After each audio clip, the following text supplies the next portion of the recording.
Water quality, quantity, and biodiversity loss are problems throughout our world. Each country deals with these issues after considering political, social, cultural, and economic characteristics to make the best decision.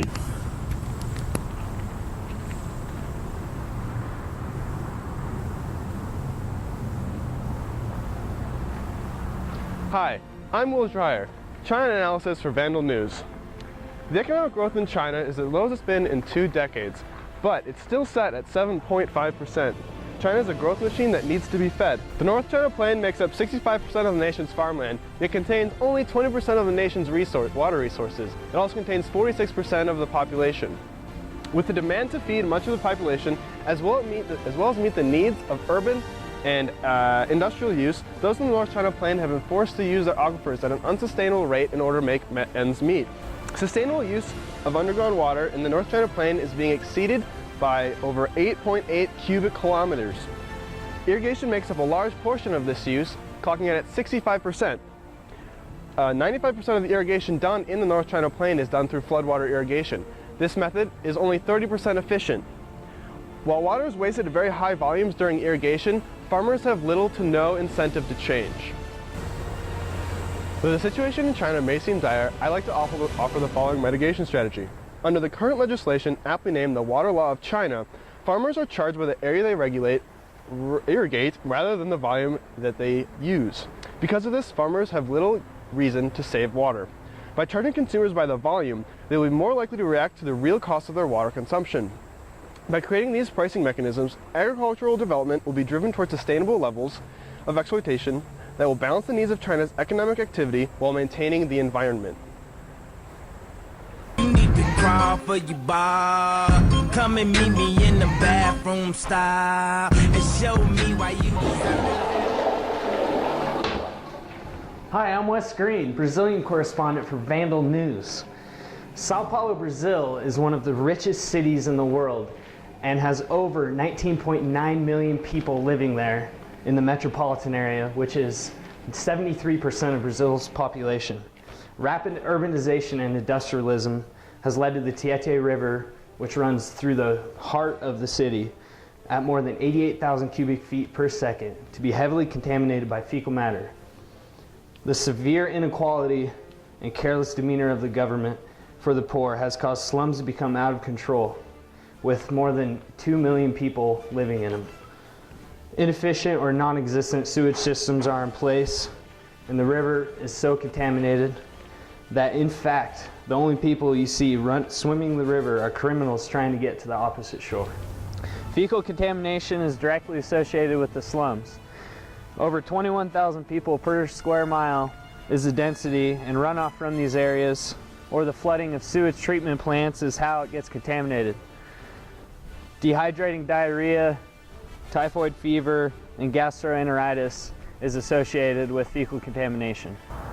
The only way to prevent the growth and continued expansion of poor sewage facilities is to provide low-income housing, as seen here, for those living in the slums. The Brazilian government will need to step in for the slum communities and be generous with their money. Allowing slum dwellers to help with the project will keep costs down. Furthermore, everyone will benefit from this, having adequate sanitation, running water, and protecting their environment.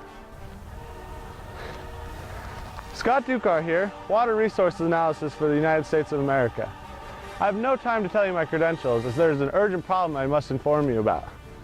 The salmon and steelhead population on the Columbia River has gone from 3 million to 100,000 since the dams on the lower Columbia and lower Snake have been built.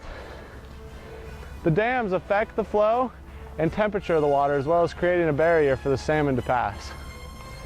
Fish ladders and barging the salmon past the dams have been ineffective. The dams should seem very important to the Bonneville Power Administration.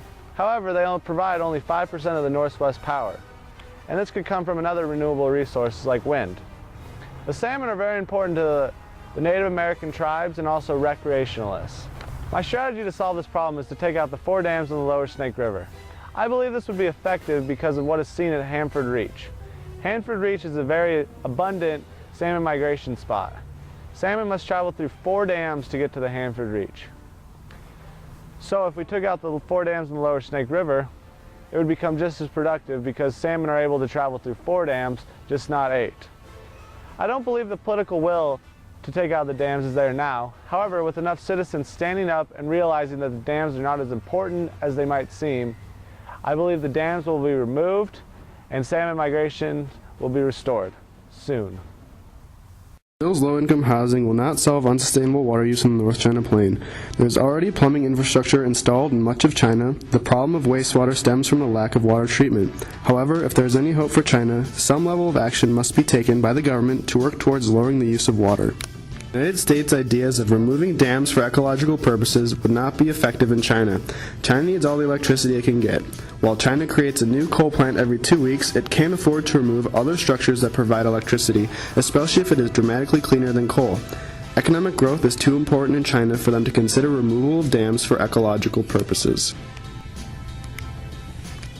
Charging at the wellhead for water in Brazil for agricultural purposes wouldn't make sense because Brazil doesn't have an issue with water quantity. It is water quality, especially in Sao Paulo. Also, 73% of Brazil's population is in Sao Paulo, so across the country it simply wouldn't be feasible to implement a wellhead tax.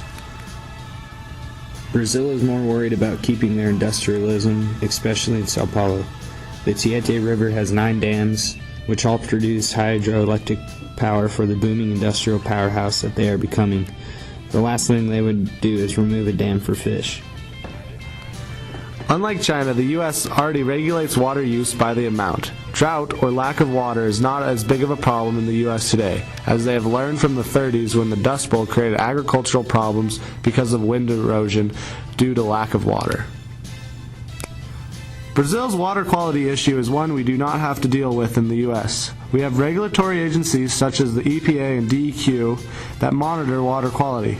However, we still see water being tainted. An example of this is the coal sludge infecting the groundwater. As for the low-cost housing, the U.S. is already more civilized than Brazil's slums and already has wastewater treatment facilities. As seen throughout this production, dealing with water resources requires taking into consideration the different stakeholders as well as economic and political influences of that country. What works in one country won't necessarily work in another.